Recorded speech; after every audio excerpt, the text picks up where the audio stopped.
ॐ ज्ञानिनामपि चेतांसि देवी भगवती हि सा बलादा कृष्णमोहाय महामाया प्रेक्षते। ॐ जन्मदागन्याय विद्महे महावीराय धीमहि तन्नो परशुरामः प्रचोदयात्। महोर्णः सरस्वती प्रचेतयति केतुना धियो विश्वा विराजति। ओम यज्ञम दधे सरस्वती। वाणी की परम अधिष्ठात्री माँ शारदा भवानी का आवाहन करता हूँ और आपसे विशेष निवेदन करता हूँ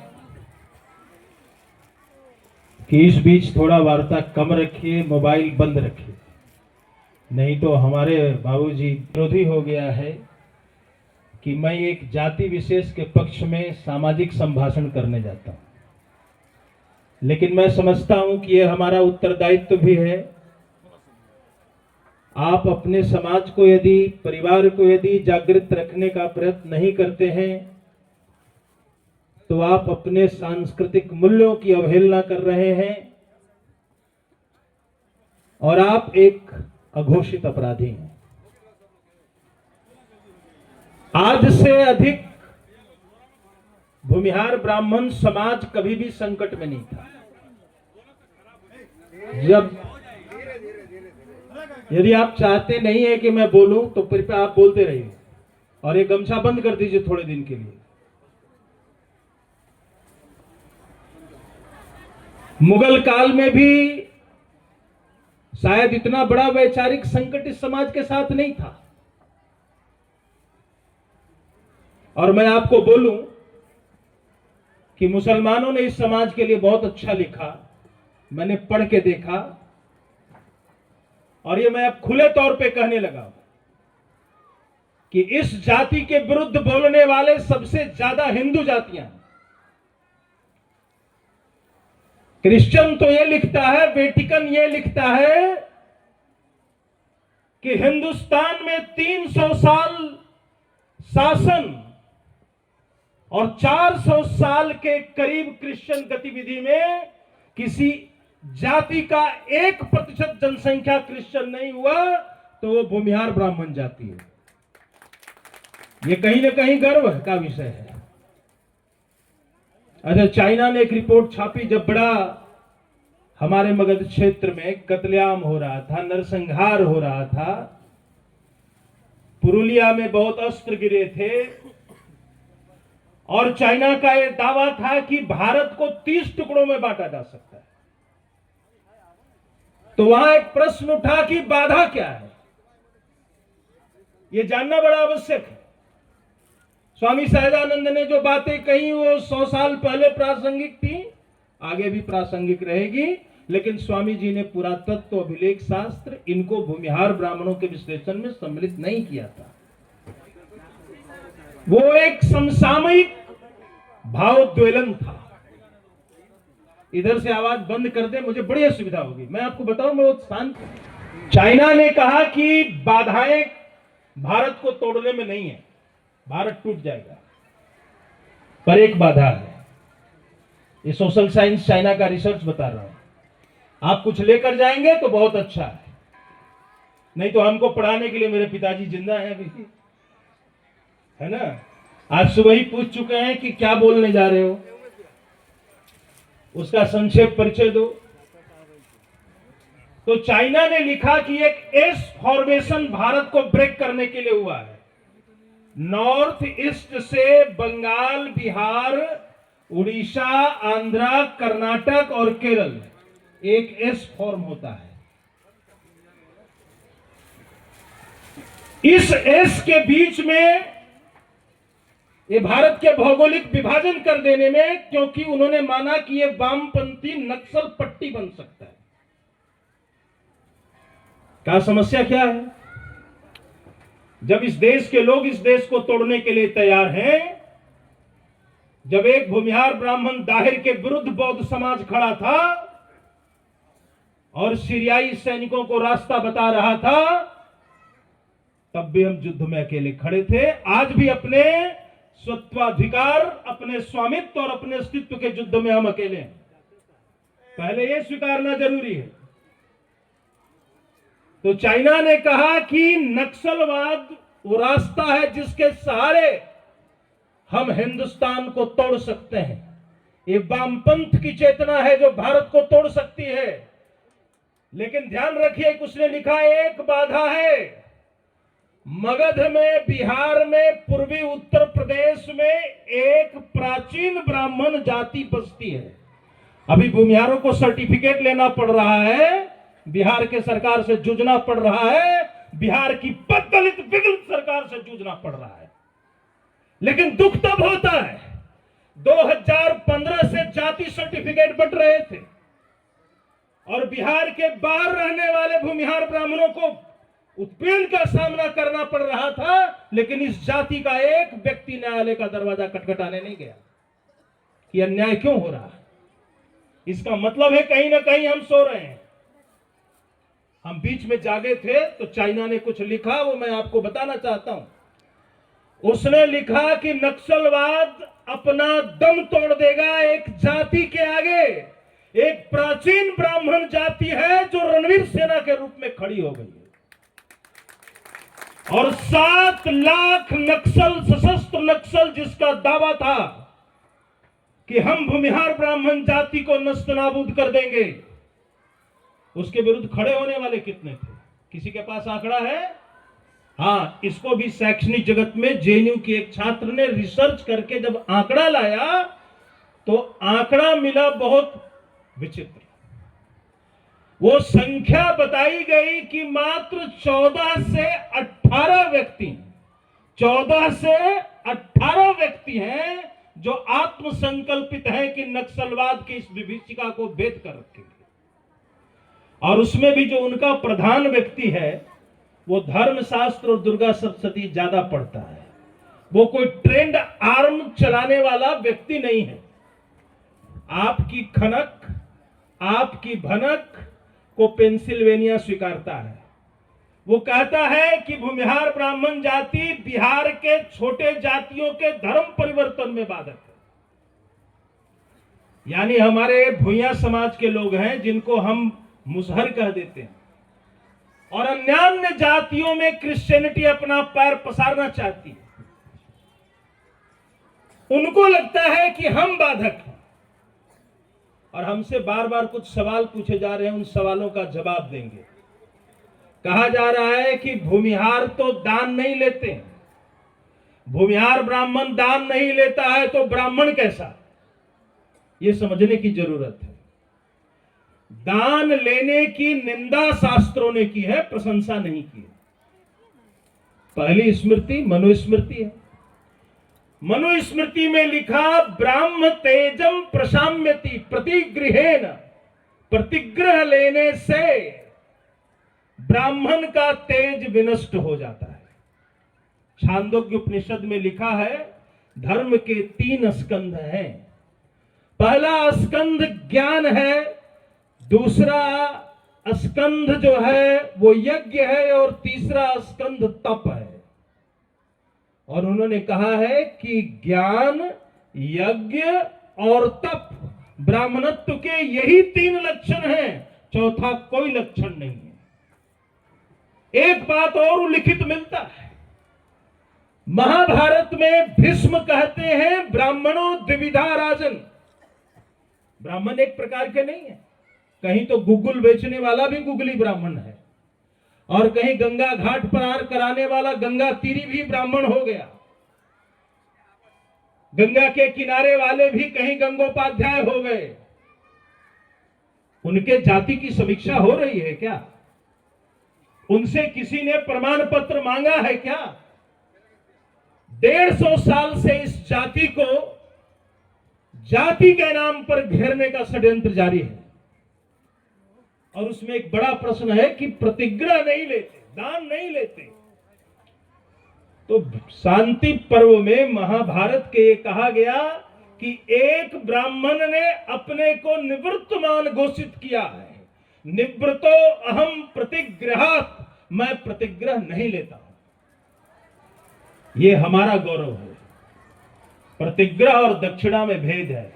प्रायः लोग इन दोनों चीजों को मिला देते हैं। दक्षता के बदले यदि कोई चीज मिलती है तो वो दक्षिणा है। कोई भी व्यक्ति दक्ष हो सकता है। आप दक्षता के बदले कुछ लेते हैं, आपको कोई मूल्य दिया जाता है, तो यह दक्षिणा है। लेकिन प्रतिग्रह है किसी के मृत्यु भोज में जाकर बैठना, सम्मिलित होना और दान पात्र उठाकर घर लौटना। आजीविका के लिए कर्मकांड कराना ब्राह्मण की वृत्ति है, ब्राह्मण का धर्म नहीं है। ये वृत्ति है, ये व्यवसाय है। ब्राह्मणों में भी, भूमिहारों में भी कुछ लोग प्रतिग्रह लेते होंगे और कर्मकांड की प्रतिष्ठा में उनका बहुत बड़ा योगदान भी है।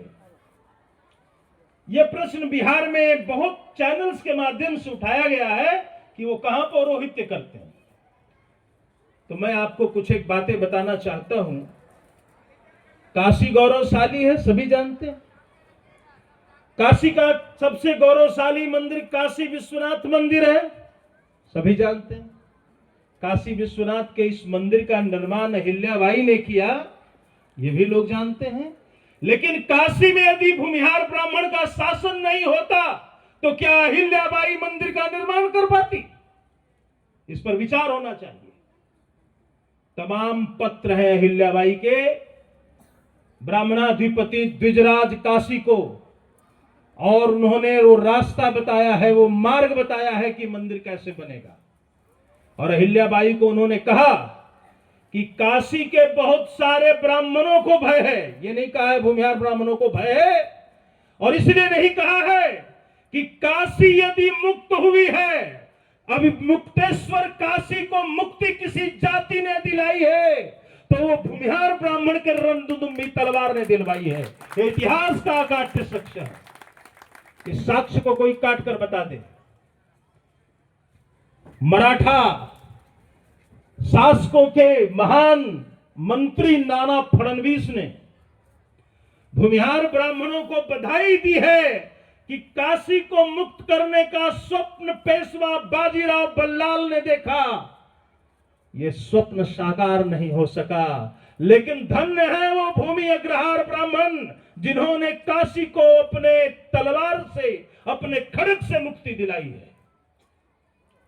और कोई सोचे कि ये कहानी बनाई गई है कि भूमिहारों ने इधर की हेरा उधर की फेरी की और इससे काशी का परगना मिल गया, तो उनको बता दीजिए कि भोई का राजा जसवंत सिंह अपनी बेटी को इलाहाबाद के सूबेदार को भेजने के लिए तैयार था। तब काशी के नरेश उस समय मिर्जापुर के जंगल से गुजर रहे थे और उनको यह सूचना मिली, मात्र 500 से 600 सैनिक थे, घोड़ा मोड़ा गया, आज्ञा बनारस भेजी कि 5000 की टुकड़ी भेजो, तो सूचना आई 20,000 से अधिक सेना इलाहाबाद से कूच कर गई है। तब काशी के महाराजा ने कहा था, वो याद रखो कि हम भूमिहार ब्राह्मण बेशक 5,000 हो सकते हैं, लेकिन ये युद्ध जीता जाएगा। ये युद्ध स्वाभिमान का युद्ध है। बेटी राजपूत भाई की थी, भूमिहार की नहीं थी। प्रश्न सनातन का था, लेकिन हमने उस युद्ध की चुनौती को स्वीकार किया था। पंडित बालकृष्ण हजारी 5,000 सेना लेकर पहुंचते, उसके पहले ही युद्ध का फैसला 500 भूमिहार ब्राह्मण सैनिकों ने कर दिया था। यह शौर्य हमारे हिंदू जातियों को अच्छा नहीं लगता। वो शौर्य का मतलब सोचते हैं कि क्षत्रिय जाति केवल है, हमें क्षत्रिय के शौर्य पर भरोसा है। लेकिन प्राचीन काल से वो आयुधजीवी अप्रतिग्रही अयाचक ब्राह्मण की टोली कहां गई? वो दूसरे ब्राह्मण के रक्त में नहीं है, वो रक्त हमारा है, वो जिजीविषा हमारी है, वो प्राण तत्व हमारा है, वो आत्मदृष्टा का भाव हमारा है। काशी ही नहीं, त्रिस्थली है हिंदू धर्म के, प्रयाग, काशी और गया। जब ये विवाद चल रहा है, बिहार सरकार के सवर्ण आयोग को भी ऐसा लगा कि उनके लिए बहुत बड़ी परेशानी का विषय है सरकारी दस्तावेज को चिट्ठी के साथ लगाना। उसमें भी हाथ कांप रहे थे। 300 पेज मैंने दस्तावेज भेजे, फिर भी उनके हाथ कांप रहे थे। गया में कोई मस्जिद नहीं बन पाई। वृंदावन में, मथुरा में मस्जिद बनी, अयोध्या में बनी, काशी में बनी। गया विष्णुपद क्षेत्र में मस्जिद है क्या? कोई गया होगा तो बताए हाथ खड़ा करके कि कोई मस्जिद है। अरे मुसलमान गया में नहीं मस्जिद बनाते। गया में मंदिर टूटा, लेकिन टूटने के वक्त तक हजारों की संख्या में भूमिहार घुड़सवारों ने दाऊद खान को घेर लिया। और याद रखो कि कामदार खां जब गया के मंदिर की ओर बढ़ने का निर्णय लिया तो भूमिहार ब्राह्मण महाराजा ब्राह्मणाधिपति सुंदर सिंह ने उसको संदेश भेजा कि गया में यदि एक मूर्ति भग्न हुई तो इस्लाम का नामो निशान मिटा दिया जाएगा। और कामदार खां को पीछे हटना पड़ा था। गया इसलिए है क्योंकि गया की धरती पर हम खड़े थे। काशी इसलिए है कि काशी के धरती पर भूमि अग्रहार, ये भूमिहार शब्द नहीं है और भूमिहार कोई जाति भी नहीं है। गया के लोग, हमारे दादा परदादा बाभन बोलते थे, वो भूमिहार शब्द का प्रयोग बहुधा नहीं करते थे। गया की धरती पर तो टिकारी राज था, काशी की धरती पे चितईपुर राजा भूमि अग्रहार ब्राह्मण, भदेनी राजा भूमि अग्रहार ब्राह्मण, तारापुर टुकरी राजा भूमिहार ब्राह्मण, पिंडरा राजा भूमिहार ब्राह्मण, दक्खनी कोट राजा भूमिहार ब्राह्मण, रामनगर राजा भूमिहार ब्राह्मण। 6 भूमि अग्रहारों में काशी थी। आज यदि काशी में कोई पांडित्य का दावा कर रहा है तो उस दावा के पहले सुन लो कि भूमिहार की छाती और धाती यदि काशी नहीं होती तो तुम्हारा पांडित्य बिखर गया होता। और ये मैं नहीं कह रहा हूं, ये काशी की पांडित्य परंपरा पर लिखने वाले सरयू पारिन कुल के ब्राह्मण बलदेव उपाध्याय ने लिखा है। वहां तिरहुतीय ब्राह्मणों को बसाया किसने? अरे काशी बसाई किसने? काशी में महाराष्ट्रीय ब्राह्मण कहां से आए, बंगीय ब्राह्मण कहां से आए, तिरहुतीय कहां से आए, दक्षिणात्य कहां से आए? उनको जगह देने वाला ब्राह्मण कौन था? उनको जगह देने वाला ब्राह्मण भूमिहार ब्राह्मण था। तुम भूमिहार के पौरोहित्य पर सवाल पूछ रहे हो तो पूछो अहिल्याबाई की आत्मा से, जिस अहिल्याबाई ने भूमिहार ब्राह्मण तारापुर टीकरी के भूमिहार ब्राह्मण की पाद पूजा करके काशी विश्वनाथ का पहला पुरोहित नियुक्त किया था। और जाकर देखना है तो इंदौर के अभिलेखागार देख लो कि काशी विश्वनाथ का यदि पुजारी की बात है तो पुजारी भी मैं पहला हूं। और गया तीर्थ को आजकल बहुत लोगों ने घेर लिया है, लेकिन गया के मूल में पंचमहला है, यानी 5 महल है या 5 महाल है।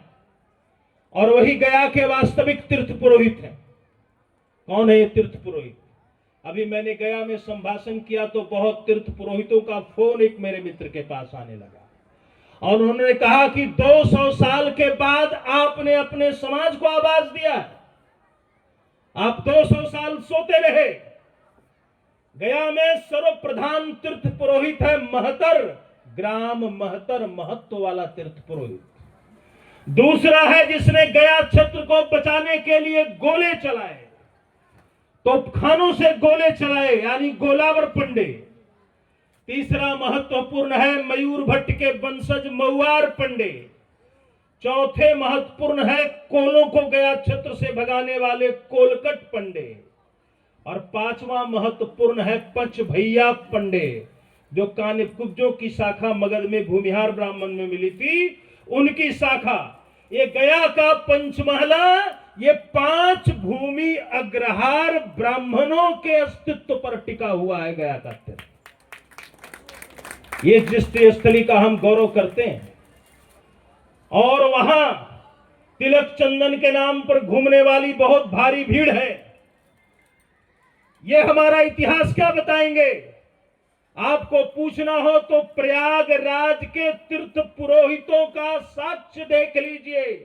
उनकी 13 थातियां भूमि अग्रहार ब्राह्मणों की थातियां हैं और वो भूमिहार ब्राह्मणों में आज तक विवाह करते हैं। ये 3 स्थल उत्तर भारत के हैं जहां हम जिस क्षेत्र में हैं, और वहां की पांडित्य परंपरा के हम निर्माता हैं। और हमारे बारे में क्या कहा जा रहा है कि ये भूमिहार हल जोतने वाली कोयरी कुर्मी दुसाध के समान जाति है। समाज शास्त्र में लिखा जा रहा है एक जाट जैसी जाति है जो कृषि कार्य करती है और मजदूरी करती है। समाज शास्त्र और इतिहास लेखन में उसका कोई प्रतिकार भी नहीं कर रहा है, लेकिन सामाजिक स्तर पर ऐसा लगता है कि इस जाति ने कुंद होकर यह मान लिया है कि हल हमारा काम है, कृषि हमारा काम है। उनको बताना आवश्यक है कि कृषि क्या है और कृषि कौन ब्राह्मण करवाना चाहा, और यदि कृषि का गौरव हमारे पास है तो वो गौरव हमारे पास क्यों है, कैसे है, इसका प्रत्युत्तर भी आपको पता होना चाहिए। तो याद रखिए कि कृषि गीता के रचनाकार स्वयं भगवान परशुराम, यानी कृषि का शास्त्र किसी ने सर्वप्रथम भारत को दिया है तो भगवान परशुराम ने दिया है। और जाति विलास नाम की एक पुस्तक लिखती है, हम परशुराम को क्यों मानते हैं, भगवान परशुराम से हमारा अंतर संबंध क्या है। तो ये लिखा गया, एक दंडी सन्यासी ने लिखा और लिखा, भूमिहारा प्रजायन्ते परशुरामस्य प्रभावतः। भगवान परशुराम तो ब्रह्मचारी थे, उनसे किसी वंश का जन्म नहीं हुआ है। इस श्लोक में लिखा हुआ है परशुरामस्य प्रभावतः, भगवान परशुराम के प्रभाव को ग्रहण करने वाले। लेकिन यहां भूमिहार लिखा है तो इसकी अगली पंक्ति यदि आप काट देंगे तो इसके अर्थ का विश्लेषण नहीं होगा। ब्राह्मणत्व में क्या योगदान है हमारा, इसको इसकी एक पंक्ति लिखती है, एतस्माद् शाश्वतो धर्म, जिसे आप सनातन कहते हैं वो शाश्वत धर्म है। शाश्वतता ही सनातनता है।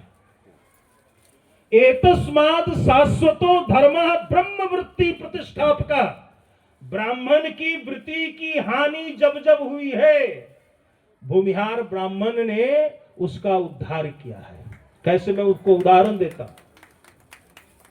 चौपारण में, हजारीबाग में बहुत सारे भूमिहार ब्राह्मण कर्मकांड करवाते थे, याचना के लिए नहीं। याद रखिएगा, वहां दूसरा ब्राह्मण नहीं था। ब्राह्मण का कैसे उद्धार किया भूमिहार ब्राह्मण ने। साकल द्वीपी आजकल ब्राह्मण ही कहते हैं ना अपने, ब्राह्मण जनसंख्या में उनकी जनगणना भी है। गया में एक ब्राह्मण होते हैं क्रौंच द्वीपी। शकद्वीप कहां है? शकद्वीप जम्बू द्वीप है क्या? नहीं है। क्रौंच द्वीप जम्बू द्वीप है क्या? नहीं है। ये मगध क्षेत्र में आए, हमारे पूर्वजों ने इनका अभिमान रखा, इन्होंने साष्टांग दंडवत किया है। और 18वीं शताब्दी तक तो एक टेकारी के राजा को चिट्ठियां लिख रहे थे, पत्र दे रहे थे कि भूमि अग्रहार ब्राह्मण के पास सब कुछ है, शौर्य है, बल है, विद्या है, भूमि है, धन है। हम भी ब्राह्मण हैं, सूर्य मंदिरों में हमको रखा जाए क्योंकि हम सूर्य के उपासक हैं। इनको पहले हमने बेदौलिया गांव दिया। सारे बेदौलिया गांव के दस्तावेज खोल लो। विडंबना यही है शर्मा जी कि जिसके पास प्रमाण नहीं है ब्राह्मण का, इस देश में ब्राह्मण बना हुआ है, इसलिए हमें उसकी भी कलई खोलनी पड़ेगी कि तुम केवटों के समूह कहां कहां ब्राह्मण में मिले हो। और जिनके पास आईने अकबरी से, अकबर के काल से लेकर आज तक राजस्व में बाभन और तलब बाभन जुन्नरदार ब्राह्मण, भूमिहार ब्राह्मण अंकित है, उससे बिहार की सरकार डॉक्यूमेंट मांग रही है। बिहार सरकार को डूब के मरना चाहिए, कि उसको अपने अभिलेखागार पर भरोसा नहीं है, उसको अपने रिकॉर्ड पर भरोसा नहीं है और वो प्रतिवाद चला रहा है। एक सज्जन ने कहा कि सवर्ण आयोग के 4 मेंबर नहीं मान रहे हैं कि भूमिहार ब्राह्मण है।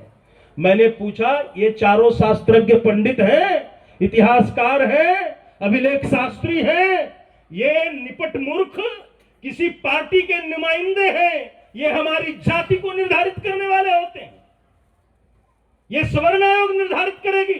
सवर्ण आयोग का काम है दस्तावेज देना, दस्तावेज में लैंड रिकॉर्ड्स में क्या लिखा हुआ है।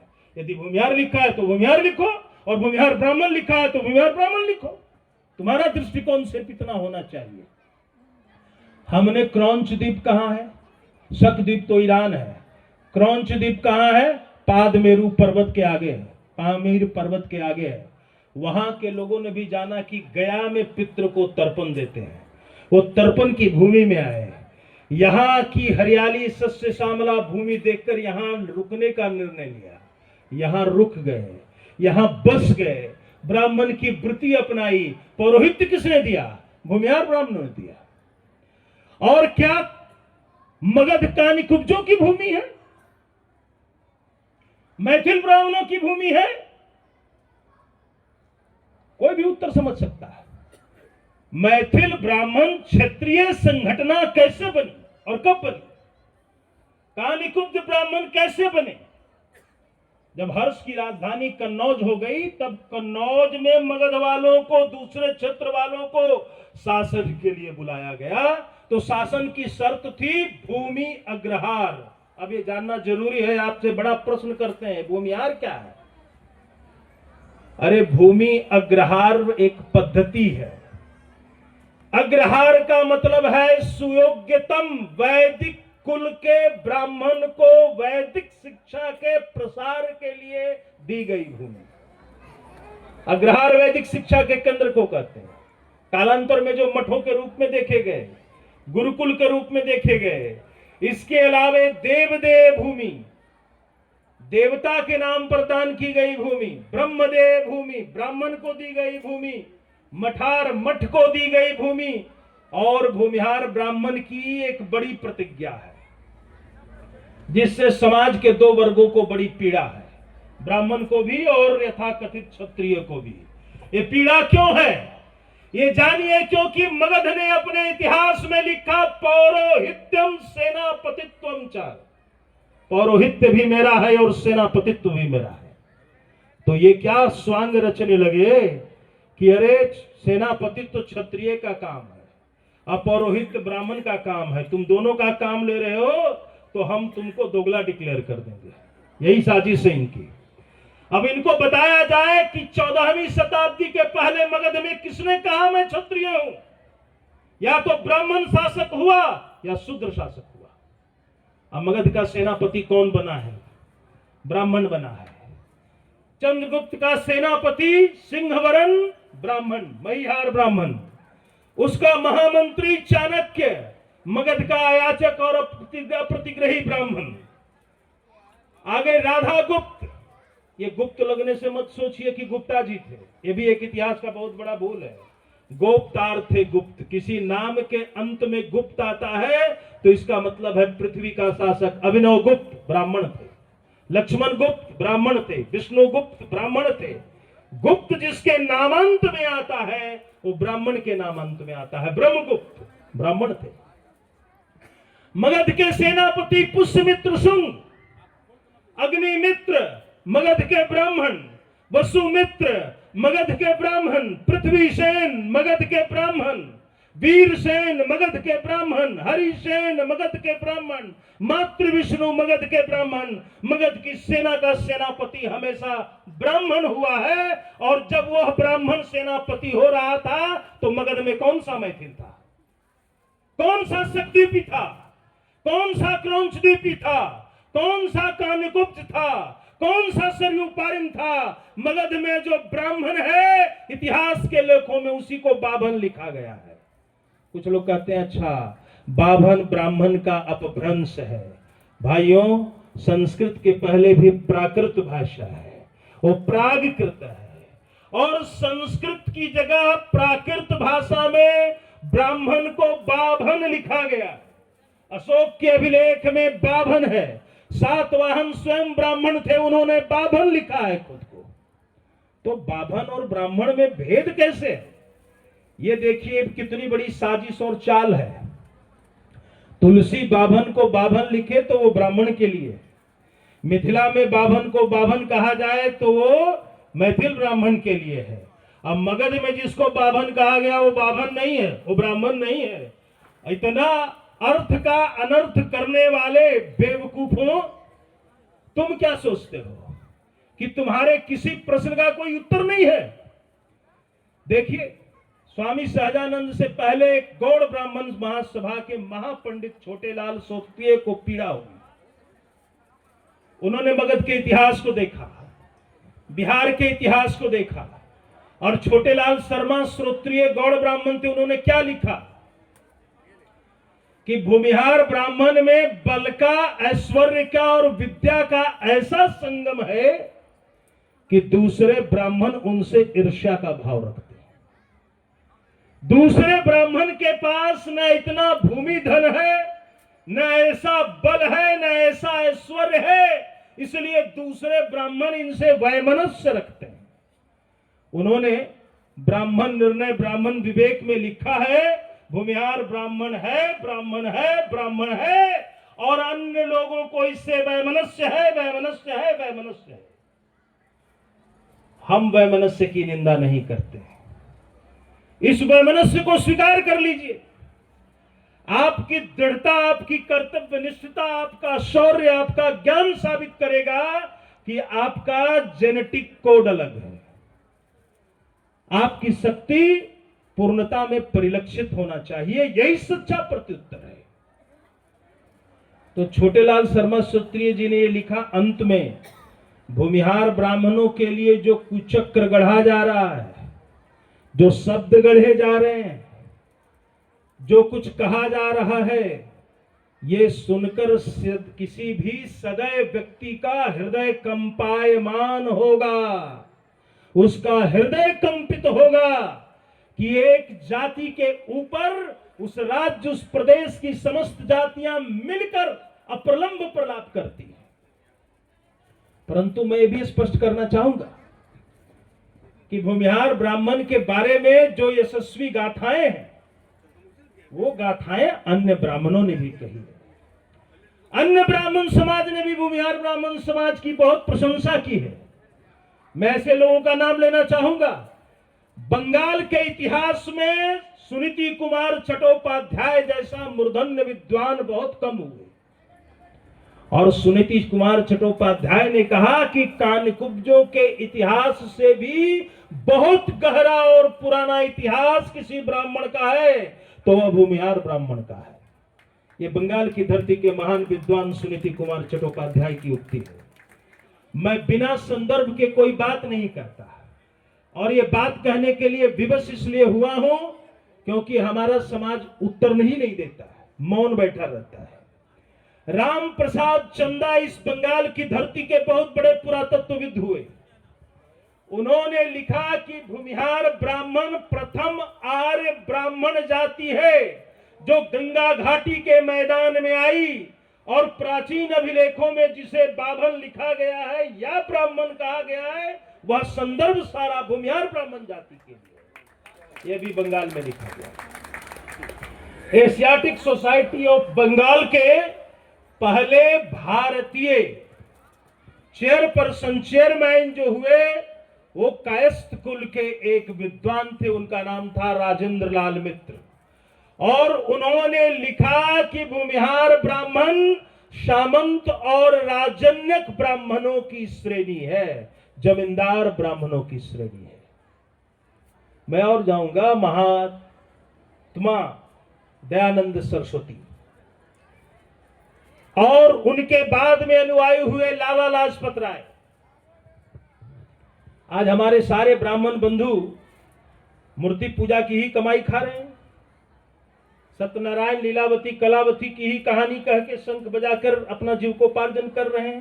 क्षेत्र बदला है, लोकतंत्र में सबको बोलने के अधिकार मिले हैं।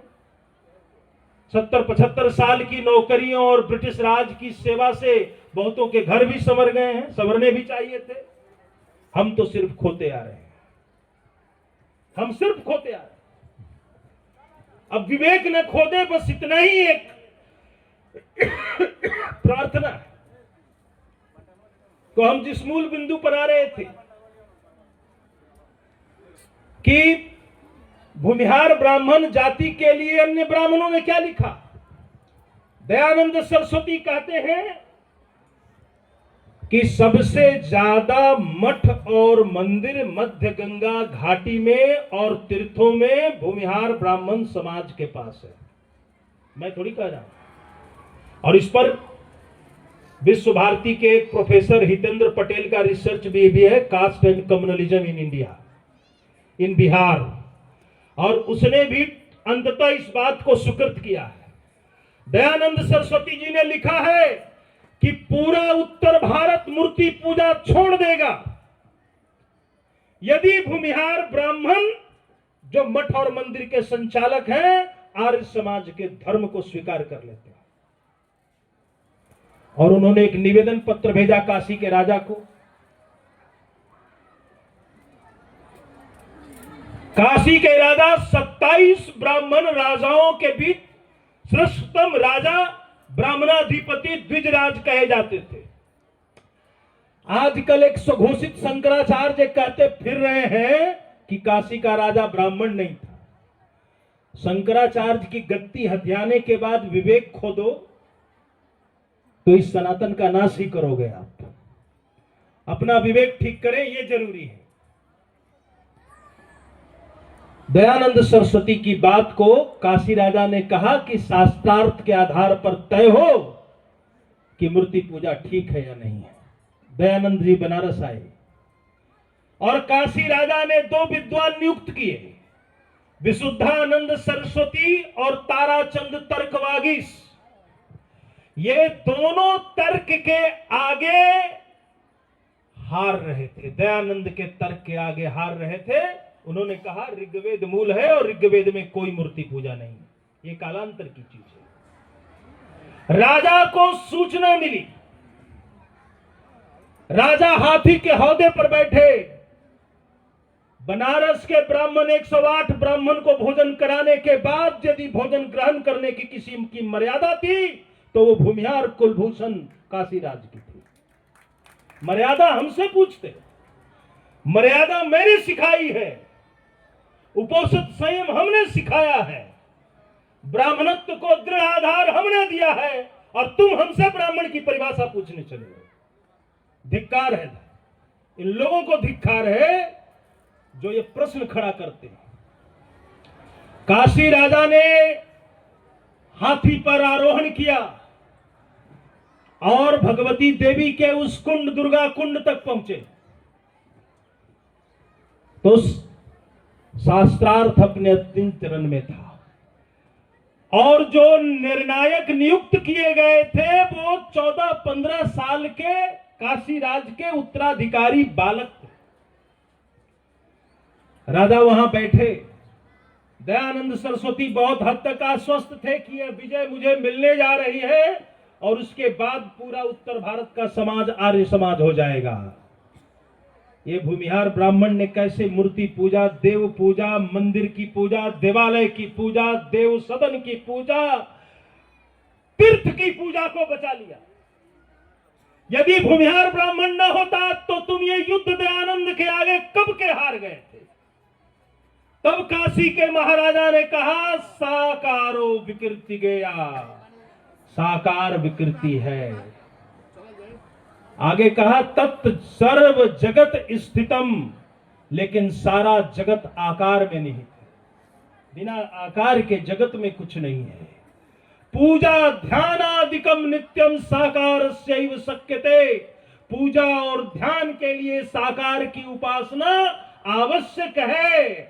ये किस लिए आवश्यक है तो उन्होंने वो सूत्र कहा भावात प्रतिमा जायन्ते, भाव से प्रतिमा का जन्म होता है, विष्णु के भाव से विष्णु की प्रतिमा का जन्म हुआ है।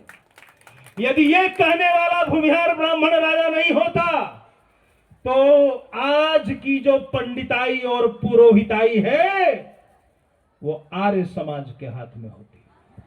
इसलिए हमारा योगदान है कि पौरोहित्य जिंदा है, पांडित्य जिंदा है, देव पूजा जिंदा है। और हमारा अभिमान देखिए, दयानंद जी का राजा ने सम्मान ही किया, और ताराचंद तर्क बागीस और विशुद्धानंद सरस्वती का सम्मान किया और कहा शास्त्रार्थ ये दोनों जीते हैं, सत्य कोई और था। ये हमारी त्याग तप और तितिक्षा का चरित्र है। यदि ये चरित्र भूमिहार ब्राह्मण ने नहीं गढ़ा होता तो ये सनातन धर्म नहीं बचता।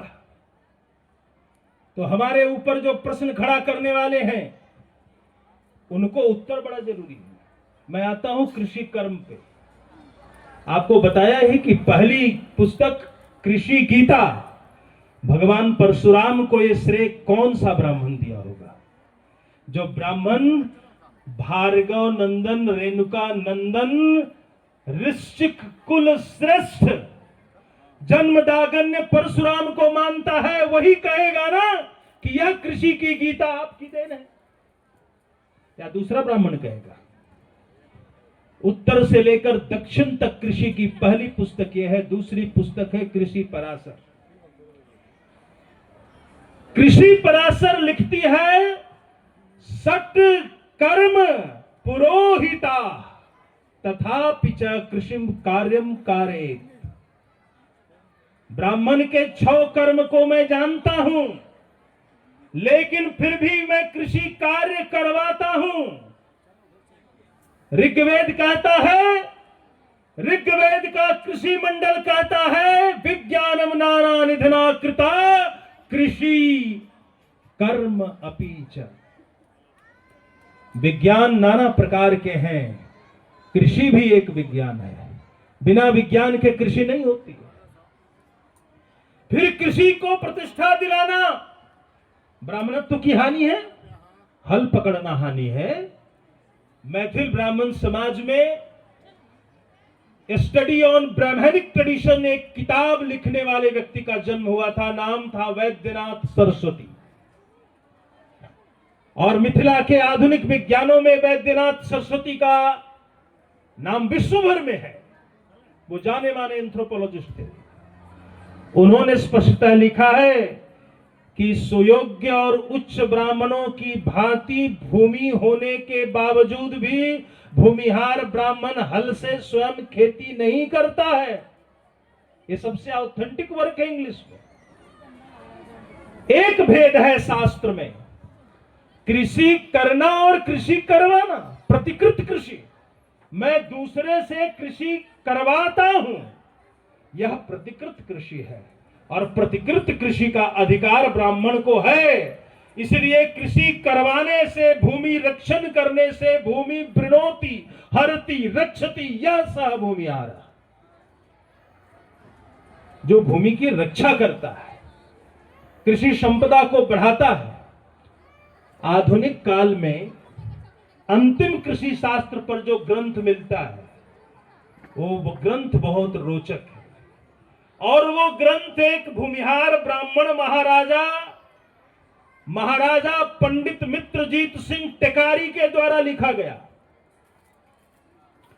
1806 में शिवाजी के वंशज सरफोजी महाराजा गया है, तो उन्होंने कहा कि वहां के महाराजा की लिखी एक अद्भुत पुस्तक हमें प्राप्त हुई है।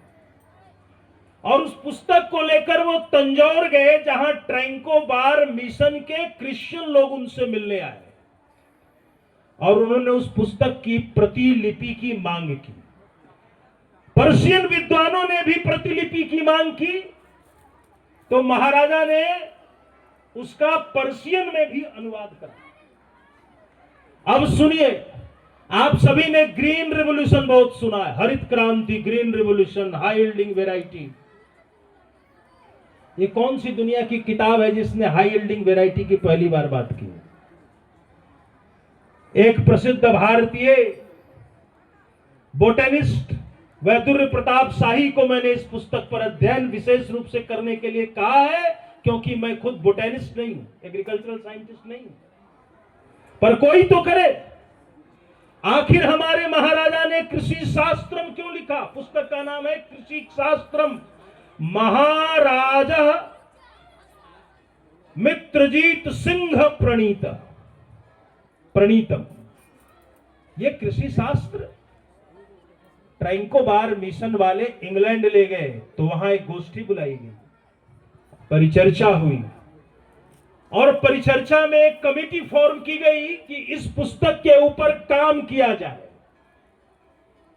काम करने के बाद कमेटी ने कहा कि यहां जो जलवायु अपेक्षित है, जो वात तापिक अवस्था अपेक्षित है, यह अवस्था सुदूर बिहार नामक प्रांत में प्राप्त है।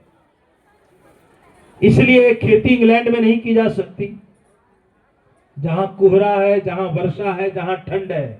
तो उस पुस्तक को भेजा गया अमेरिका, और अमेरिका में कृषि अनुसंधान शालाओं में एक भूमिहार ब्राह्मण महाराजा मित्रजीत सिंह प्रणीत कृषि शास्त्रम पर परिचर्चा और बहस चली, और अमेरिका और चीन दोनों देशों में इस कृषि शास्त्र को आधार बनाकर ग्रीन रिवॉल्यूशन की संकल्पना को साकार किया गया। मैं ये उदाहरण इसलिए दे रहा हूं क्योंकि जो आपको ब्राह्मण से हल जोतने वाला हलवाहा बताने के लिए आमदा है, उनको ये बताइए कि इस भारत की भूमि को सस्य श्यामला और कृषि प्रधान राष्ट्र बनाने वाला ब्राह्मण कौन है और उसके प्रमाण क्या है। दोस्तों, मैं आपको एक बात और बताना चाहता हूं, कौन है हमारे पूर्वज, और आपके पूर्वजों का इतिहास हड़पा जा रहा है और की कोशिश है का पैदा होता, लोगों के मन में भी तृष्णा क्यों है। यदि इतिहास सम्यक रूप से रखा जाए तो याचक ब्राह्मण समूह के पास शायद इतिहास पुरुष न बचे। मैं किसी विद्वेष से नहीं कर रहा, क्योंकि इतिहास किसका है? जिसके पास विद्वता थी, शौर्य था, राज था, राजछत्र था। बाकी तो इतिहास की धारा में बह गए, गुम हो गए, उनका इतिहास कहां? मैं उदाहरण देता हूं, बिहार में पटना जिला में चनकिया बाभन होते हैं, उनका गोत्र पूछिए, वो गोत्र बताएंगे कौटिल्य।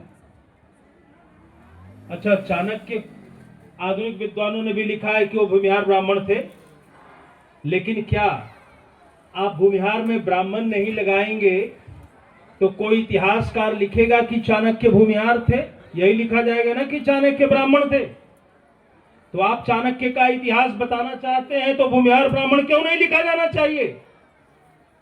आप ब्राह्मण पदता छोड़ देंगे तो चाणक्य का इतिहास आपके हाथ से चला जाएगा।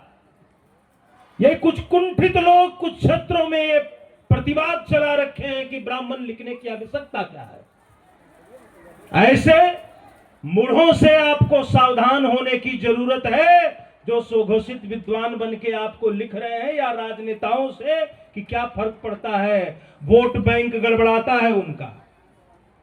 एक छल छद्म के नायक हैं, मुझे कोई डर नहीं है, एक विजय कुमार चौधरी है बिहार में नेता, वो विकिपीडिया पर अपनी जाति ब्रह्मपुरीय ब्राह्मण लिखते हैं, और वो सज्जन भूमिहार की राजनीति करने वोट मांगने जाते हैं, और वो सदन के मंच पर प्रश्न उठाने पर विरोध करते हैं कि इस पर चर्चा होगी।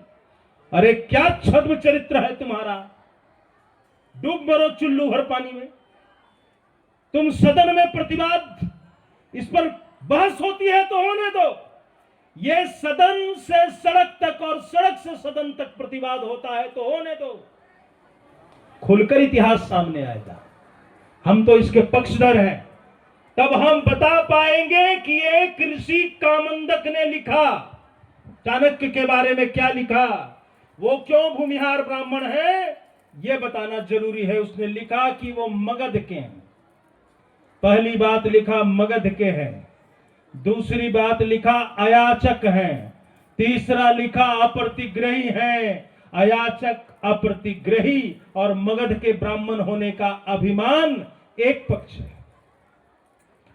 एक दूसरी बात उन्होंने लिखी, वो क्या लिखी कि उनके वंशजों ने उनको केवल अपना पितृपुरुष नहीं माना, ऋषि मान लिया, और अब वो अपने गोत्र का नाम कौटिल्य बताते हैं।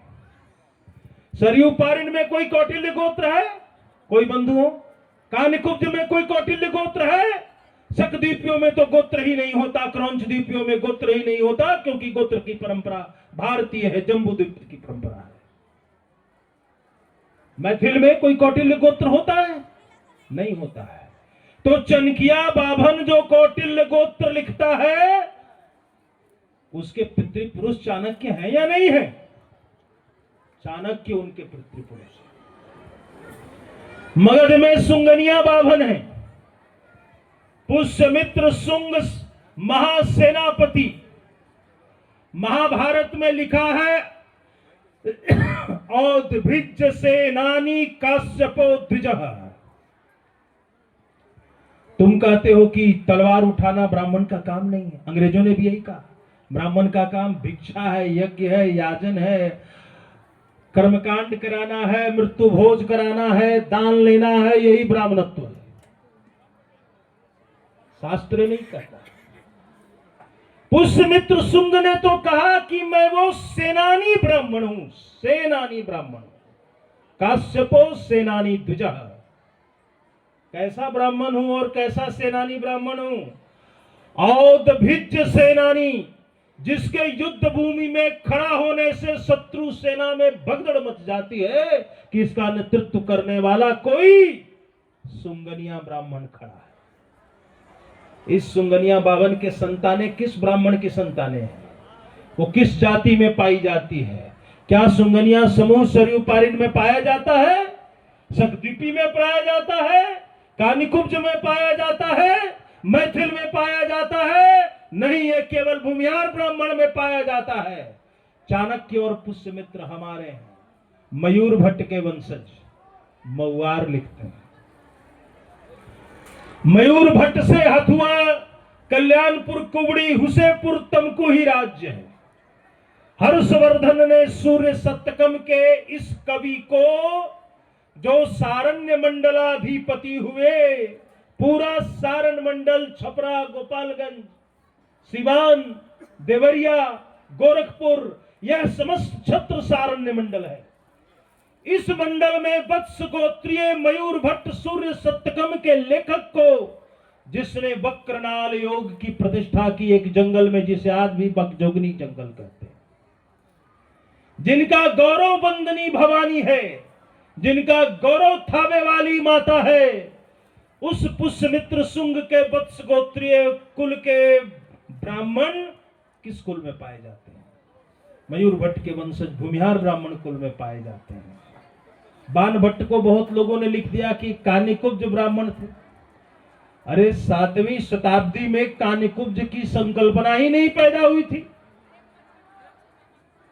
उस समय का अभिमान मगध का ब्राह्मण होना है। बाण भट्ट का गांव प्रीतिकूट, औरंगाबाद जिले में गया मंडल में है। उन्होंने सारे अपने वंश का परिचय लिखा है। सोन के किनारे भद्र ब्राह्मण वत्स गोत्रीय, सब तो लिखा है। सोन के किनारे के भद्र ब्राह्मण, सोन भदरिया, वत्स गोत्री, ये किस शाखा का अभिमान है? ये भूमिहार ब्राह्मण की शाखा का अभिमान है। आर्यभट्ट के बारे में क्या लिखा गया है? आर्यभट्ट के जन्म का पर्व कौन सी जाति मनाती थी, यह भी जानना आपको आवश्यक है। आर्यभट्ट ने पर दावा किया है शकद्वीपी लोगों ने। आर्यभट्ट उनके थे। पहले तो इतिहास में भट्ट सरनेम भट्टारक, परम भट्टारक, ये योद्धा ब्राह्मण जाति के लिए प्रयोग हुआ है। और सकल द्वीपियों का अभिमान आयुध जीविता नहीं है। वो अश्वशालाओं में नौकरी करते थे, वो वेदशालाओं में, विद्यालयों में नौकरी करते थे। भूमिहार ब्राह्मणों ने पौरोहित्य उनको दिया। ये खुद उनकी मगबंधु पत्रिका में लिखा हुआ है, उन्होंने खुद इसको छापा है।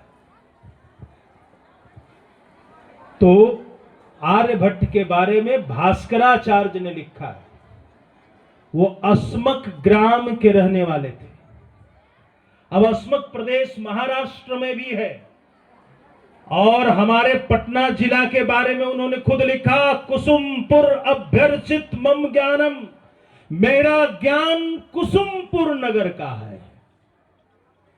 करेगना और खगोल, वहां आने वाली ब्राह्मण जातियों का इतिहास देख लीजिए। कान्य कुब्ज लोग 18वीं शताब्दी में मगध में आना शुरू हुए।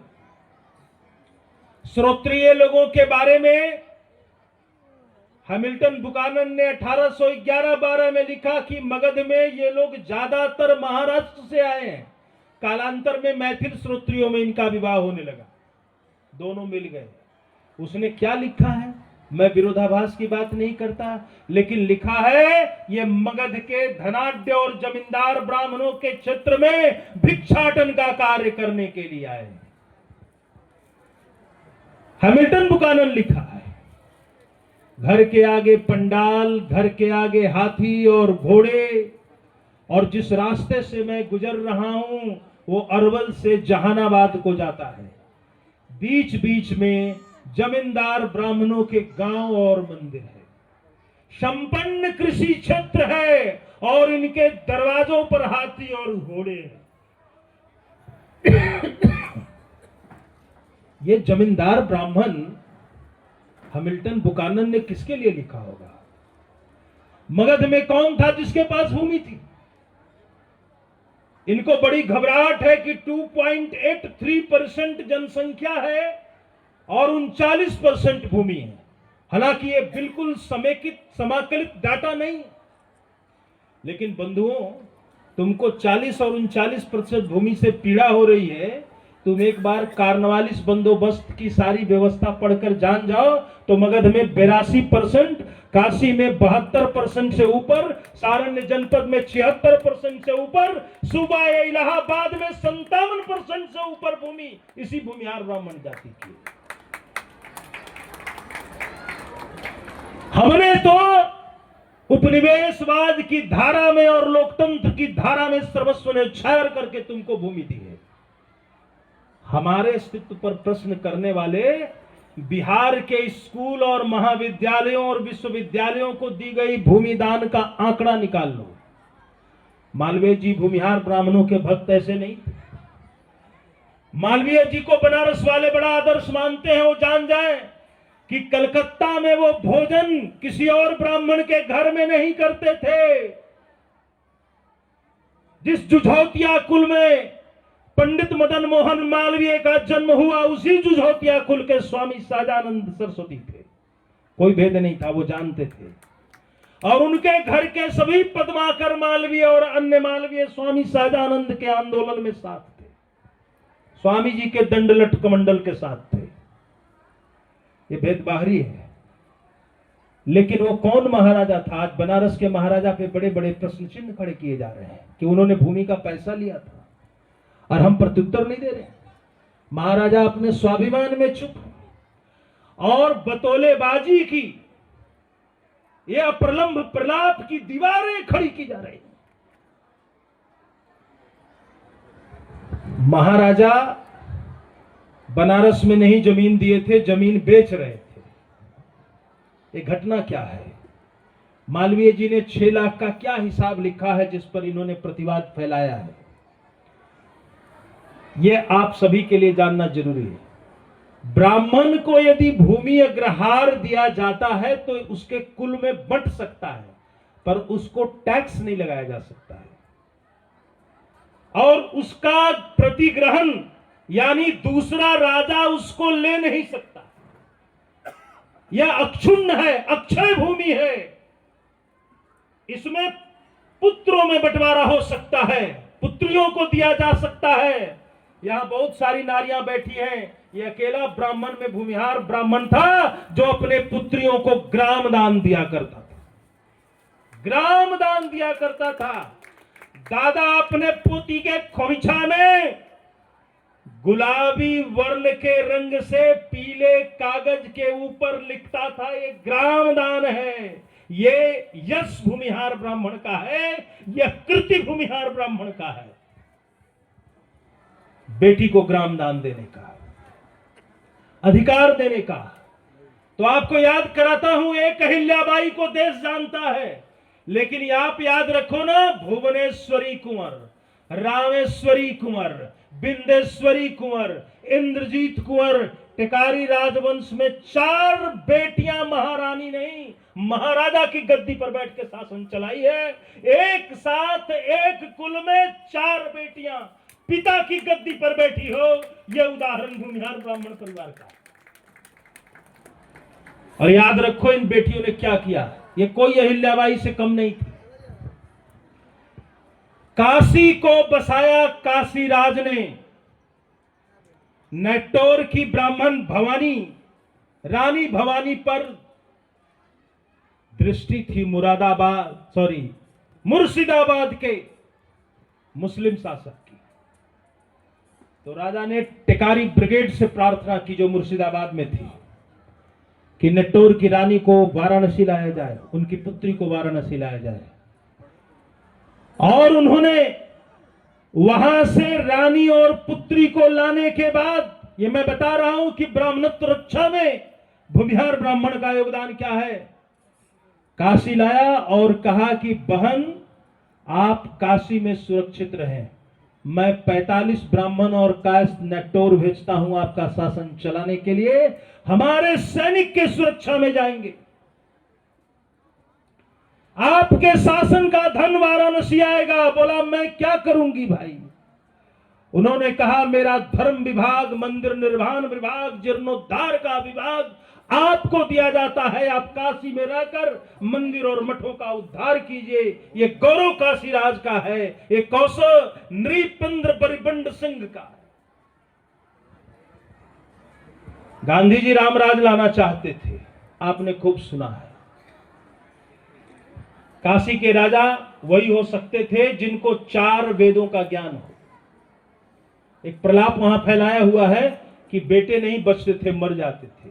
नहीं, एक बात और ध्यान कर लीजिए, जिसमें 4 वेदों का ज्ञान था, उसी को काशी में श्रृंगार चौकी पे भूमिहार ब्राह्मण शासक नहीं बैठा। यह गद्दी श्रृंगार नहीं है, यह वेद व्यास का पीठ है। भूमिहार ब्राह्मण राजा का जिस गद्दी के ऊपर राज्याभिषेक होता था, वह वेद व्यास की गद्दी कही जाती है, वो व्यास पीठ कही जाती है।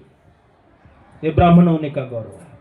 और दूसरा, मुझे आकर सिखाए, आपको सिखाए कि मैं तो बड़ा विज्ञ सुविज्ञ ब्राह्मण हूं, मेरा पांडित्य का इतिहास है, मेरा आदर्श का इतिहास है। तुम कौन हो? तुम तो हलवाए हो।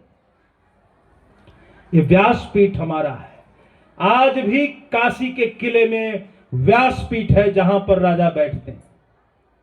ये गौरव प्रतिष्ठापित करने का जो श्रेय है हमारी जाति को है। लोग कहते हैं मध्यकाल में कहां चले गए थे भूमिहार, इतना आतंक हुआ, इतने बलात्कार हुए, इतने हिंसा हुए। अरे दुर्भाग्य हमारा है कि बिहार का इतिहास लिखा सैयद अहमद अस्करी ने, तो वो मुगल का इतिहास लिखता या भूमिहार ब्राह्मण का इतिहास लिखता। और बंगाल से पटना विश्वविद्यालय में गए काली किंकर दत्त, तो वो बिहार में जाकर कायस्थ समाज ढूंढ रहे थे। इसके पहले बताऊं कि इस बंगाल की धरती पर महिषादल राजा कौन है? भूमिहार ब्राह्मण। देवसाबाद राजा कौन है? भूमिहार ब्राह्मण। लालगोला का राजा कौन है? भूमिहार ब्राह्मण। वीरभद्रपुर का राजा कौन है? भूमिहार ब्राह्मण। काकिना का राजा कौन है? भूमिहार ब्राह्मण। बुलबुल चंडी का राजा कौन है? भूमिहार ब्राह्मण। और पुरुलिया का महामथा कौन है? वह भी भूमिहार ब्राह्मण है। इस बंगाल में हमारी जड़ें हैं, इस बंगाल को रास्ता दिखाया है। तुम हमारे चरित्र को चोरी कर रहे हो। प्रतापादित्य राय मुगल फौज के खिलाफ लड़ने वाला महामहोपाध्याय लिखते हैं भूमिहार ब्राह्मण, कुछ लोग उनको कायस्थ लिखने लगे। मुगल नौसेना को बंगाल में पटखनी देने वाला केदार राय भूमिहार ब्राह्मण। मुगल नौसेना को दोबारा पटखनी देने वाला रामचंद्र राय भूमिहार ब्राह्मण। जब देश हार रहा था तुम कहते हो 2% की जाति है, ये कहते हो कि 2% की जाति है, तो मैं बताना चाहता हूं कि हां हम 2% की जाति है, लेकिन युद्ध हो या वे दुष्य, हर में हम सतर्क हैं, सजग हैं और शत्रु का उत्तर देने के लिए कटिबद्ध हैं। इसलिए हमारा अस्तित्व है। हिंदू जातियों ने हमारा अस्तित्व नहीं बचाया है, हिंदू जातियों का अस्तित्व हमने बचाया है। कई लोग आपको कहते मिलेंगे, अरे सिन्हा भी तुम हो, ठाकुर भी तुम हो, चौधरी भी तुम हो, शाही भी तुम हो, सिंह भी तुम हो, राय भी तुम हो, तुमने सबकी टाइटल तुरा लिया। मैं आपसे पूछना चाहता हूं, तुम्हारे बाप दादा टाइटल के लायक नहीं थे, वो तुम्हें टाइटल ही नहीं मिली थी। तुमने हमारी टाइटल ली या हमने कहीं तुम्हें प्यार से महतो जी कह दिया कि तुम भी गांव के प्रधान बन जाओ, तुम भी राय की तरह हो। जहां हमारी जनसंख्या नहीं थी वहां नरहन के राजा ने यादव बंधुओं को भी प्यार से राय की उपाधि दे दी, और रामी बिघा स्टेट ने नालंदा के कुर्मी भाइयों को महतो कह दिया। अब तुम कहो ये हमारी टाइटल है। जिस ब्राह्मण को टाइटल मिले आस्पद के अतिरिक्त, सिंह क्योंकि हम सिंह सेनापति थे, शाही क्योंकि मुगलों ने माना कि ये शासक थे, माही मरातिब जहांगीर को भेजनी पड़ी थी, कल्याणपुर कुबड़ी आज के हथुआ तमकुही राज के आगे माही मरातिब अपना राज्य चिन्ह भेजना पड़ा था, और फिर भी उस राज्य ने विद्रोह किया था। और महाराणा प्रताप की गाथा बहुत अच्छी है, सुनने के लिए, सुनाने के लिए मुझे भी अभिमान है। मैं नमस्कार करता हूं हल्दी घाटी को, लेकिन एक मुगल ने हल्दी घाटी की प्रशंसा नहीं की है, और ये भी कान खोलकर सुन लो, एक मुगल ने हल्दी घाटी की प्रशंसा नहीं की, लेकिन मुगलों को भूमिहार ब्राह्मण की प्रशंसा लिखनी पड़ गई। ये कौन सी पुस्तक है? पुस्तक का नाम है रियासत उल सलातीन, और इसमें बेतिया राजा के बारे में लिखा हुआ है। क्या लिखा हुआ है? एक मुगल खिदमतगार, सूबेदार, सिकदार, आमिल गुजर भी बेतिया राजा के राज्य में प्रवेश नहीं कर सकता है। प्रवेश करने पर उसका सर कलम कर दिया जाएगा। आईने अकबरी में कहीं मेंशन नहीं है कि बेतिया राजा ने कभी मुगलों को कर दिया। यदि उत्तर भारत की धरती पर किसी एक राजवंश ने मुगलों को नहीं कर दिया तो वो भूमिहार ब्राह्मण राजवंश बेतिया घराना है, और एक गोल्डन बुक ऑफ इंडिया में भी लिखा हुआ है। शेर शाह को तुमने दे दी हुमायूं पर विजय का पूरा श्रेय, लेकिन शाक्त प्रमोद ग्रंथ की समीक्षा में लिखा है मधु खन्ना ने, और भी इसके प्रामाणिक स्रोत हैं। बेतिया का राजा अग्रसेन पहला शासक था जिसने कि हुमायूं को क्यूली नदी की घाटी में पराजित किया। वो वहां से सूरजगढ़ा जा रहा था तो भूमिहार ब्राह्मणों से शेर शाह ने समझौता किया था। हमारे पूर्वज भट्ट और सैनिक होने से सैन भी लिखते थे। तो भरतपुर पाली स्टेट और आइन खां स्टेट जो पटना जिला में है, यहां से पंडित राजेंद्र भट्ट और पंडित कृष्णचंद्र भट्ट के साथ शेर शाह ने समझौता किया था। चौसा की लड़ाई में भूमिहार ब्राह्मणों से समझौता किया था। हुमायूं को हराने के बाद दिल्ली तक भूमिहार ब्राह्मण गए, लेकिन उन्होंने कहा मगध मेरी भूमि है, हम लोग दिल्ली आगरा में क्या करेंगे, 52 को 52 गांव चाहिए। सारे मगध में भोजपुर में भागने के लिए 52 के 52 गांव, 52 बीघा के तालाब, 52 दरवाजा, 52 मने 52। दक्षिण भारत में मगध के एक सेनापति बन के गए अनिरुद्ध ब्रह्म कविराज, चोलों के सेनापति। तो चोल राजा को कहा सैनिक संगठन कर देंगे, हमारे अपने लिए केवल 52 गांव चाहिए। वहां भी 52 है, और वहां भी आज भी एक राजगृह नाम का शहर है तमिलनाडु में, और पाटलिपुत्र अयंगार है, यानी पाटलिपुत्र में बस के लोग यहां आकर बसे हैं, अयंगर ब्राह्मण बसे हैं। भूमिहार को तमिल में अयंगर कहा जाता है। भूमि धारण करने वाले ब्राह्मण को।